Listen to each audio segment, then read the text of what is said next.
C'est bon.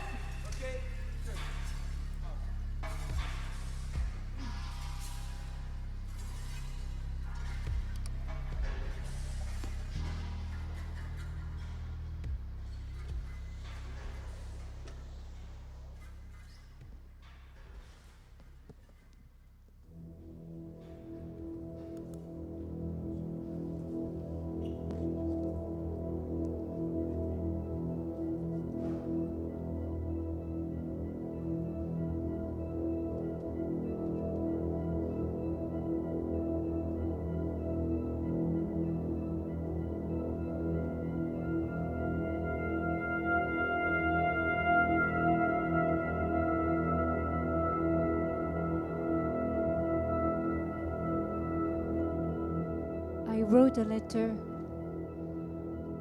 I've been wanting to write for a long time. Papa, this is me, France. For most of my life so far, whenever I have wanted to explain your disappearance, I have called upon a scenario worthy of the most epic adventure. It begins with a forbidden love story, full of mysterious whereabouts, political intrigues, and patriotic choices.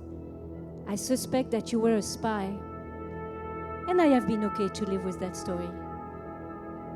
But not too long ago, I came across the uncensored footage and the shocking images of the Vietnam War, your war. It was hard to watch, but I was compelled. I was trying to see if I could spot you, alive or dead. I thought that this could be the moment when you would finally materialize.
But you didn't materialize.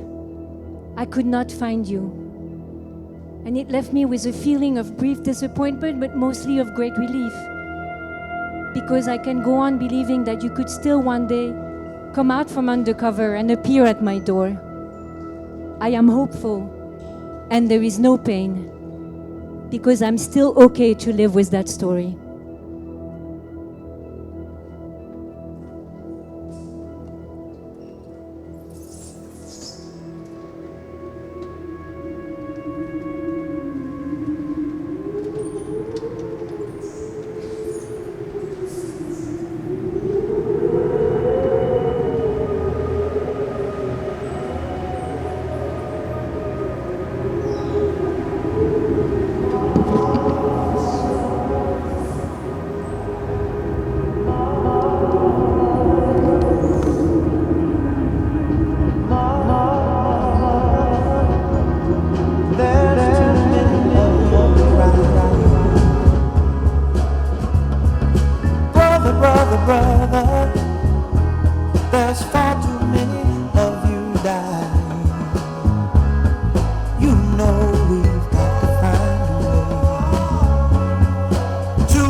Dear younger me, this is me, Jason. Throughout my 15 months in Iraq, I had my fair share of close calls. I was like a magnet for destruction, except I was always okay. I don't know if somehow that was a sign that something was always protecting me, but that thought did not seem fair after seeing those 12 other soldiers dying before my eyes. I started running every day until my feet would become bloody. I thought that if I could run myself to a point of collapse, it would create a diversion from any suicidal ideation. I came back a new me, unable to see how I had changed. I felt lost and empty, as if having amnesia without knowing what I had forgotten. I think maybe you died over there, but I don't give up searching for you every day.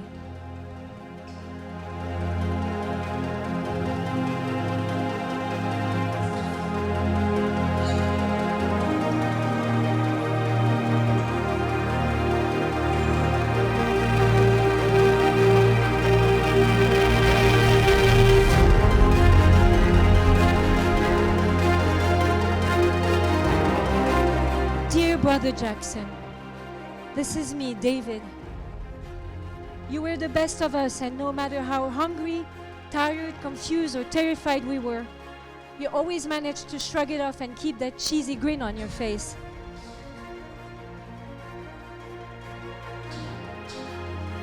The blast happened.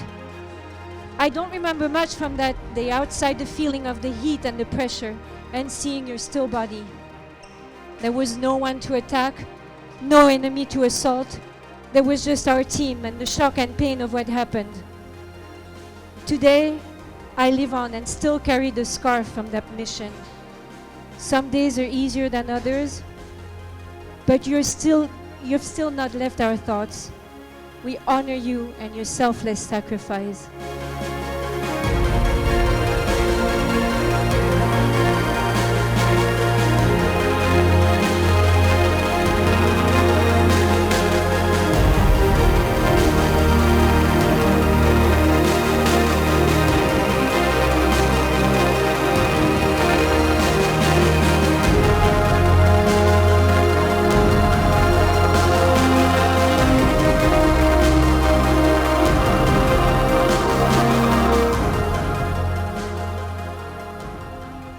Dear Marine, this is me, Tyler.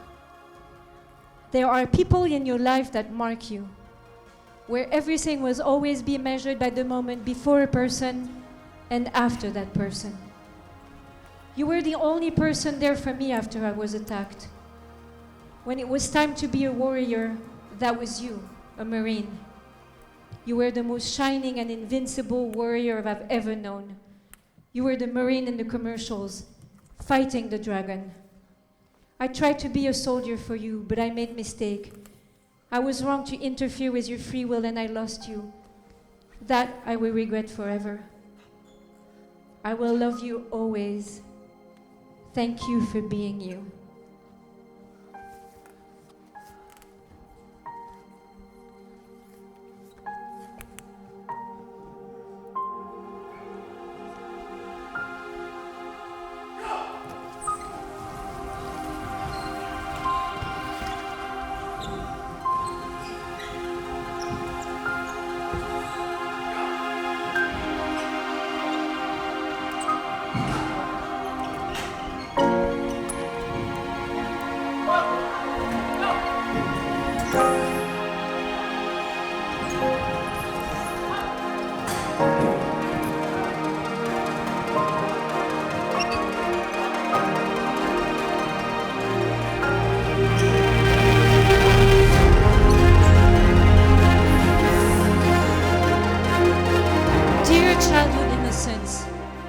This is me, Ejay. I don't really remember the exact moment we parted, but I'll never forget what drove a wedge between us. Afghanistan has this interesting stain on my life. It's on every shirt, every tie, every jacket for everyone to see. It's cool though. I wear it well.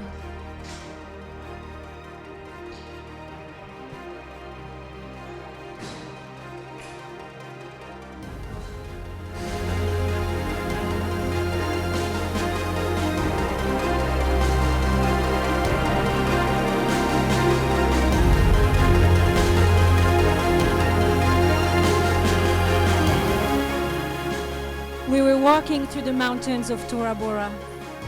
We marched for days until we entered a compound filled with women and children. Someone found a weapons cache, so we had to search everything.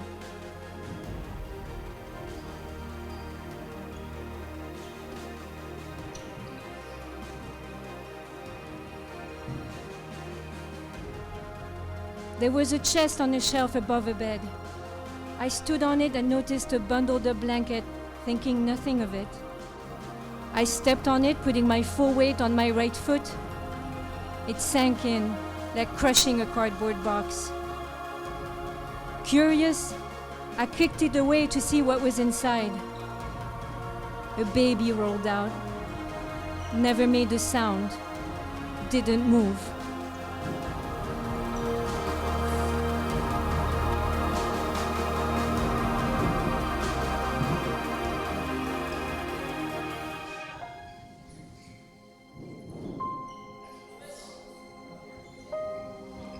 That's when I looked at you and realized we're leaving soon.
I found your photo in a book the other day. I had put it there so I may discover it at some random point in the future, but also to protect it. I remember the last time our eyes connected. Your spirit was alive, vibrant and beautiful, but your body had betrayed you. Looking at that photo, my head filled with memories that you gave me, and I smiled while my heart sank, wanting to embrace you again. I carry your spirit, and I thank you for reminding me every day that I am capable of things that others have told me I wasn't capable of. Compassion, empathy, and love. You are my goddess.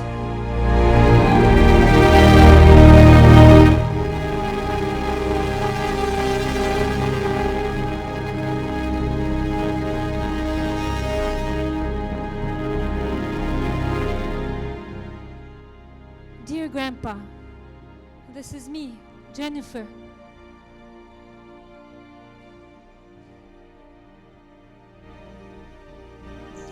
It's been 2 years since the cancer took you from us, but it feels like just yesterday I hugged you for the last time.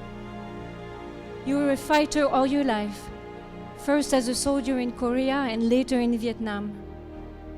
I followed in your footsteps when I joined the Marine Corps, and you always told me how proud you were of me. Thank you for teaching me what it means to be a fighter.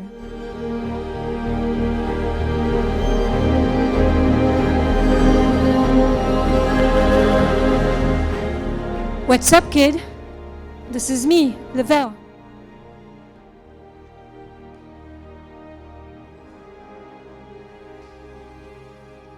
When I lost you, so many external limitations began to make their home inside my mind, and not having the freedom of you to keep me soaring, I let it happen. The limits became bounds, the bounds walls, and the walls eventually formed my prison. But my limitations weren't real, only in my mind, and only I could remove them. The more I moved and let go, the clearer things became. And there they were, flames in my eyes. The limits were weakening, bounds burning away, and I flew and I found myself embraced. I realized that the flames were from the fire incinerating the old, limited version of myself. And I emerged from that cage a phoenix, limitless and beautiful.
Most of my life so far, whenever I have wanted to explain your disappearance, I have called upon a scenario worthy of the most epic adventure.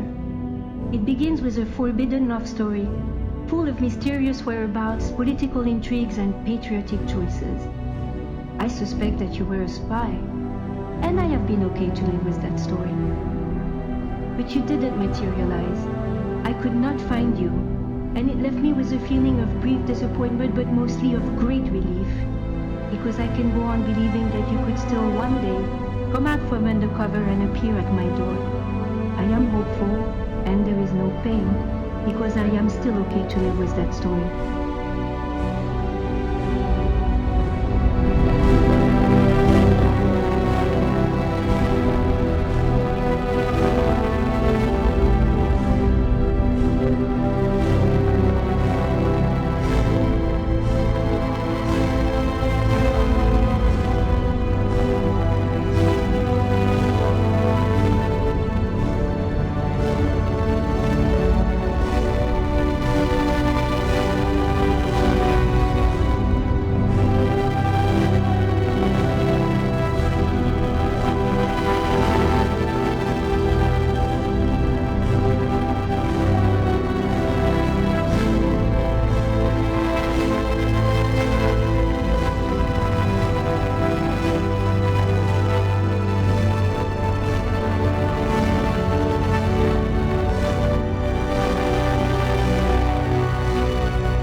Done.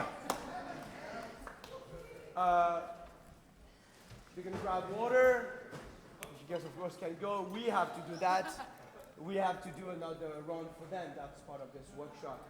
It's about the resiliency. It's about making it happen again. It's about pushing yourself beyond their own physical, mental, emotional limit. Can you do it again? Can you do it again? Can you do it again? And how do you do it again? And if you think you're tired, how do you find and how do you fight? So that's why we're gonna have to do that again. We're gonna take a quick moment of water. You do not have to stay. I thank you for your generosity of your time of being here. That was great to have you there for them. So I cannot thank you enough for coming and watching this and observing this. So I thank you. Thanks so much. We're gonna take a few minutes and then we're gonna do it again. If you have nothing to do, you can stay. I'm not pushing you.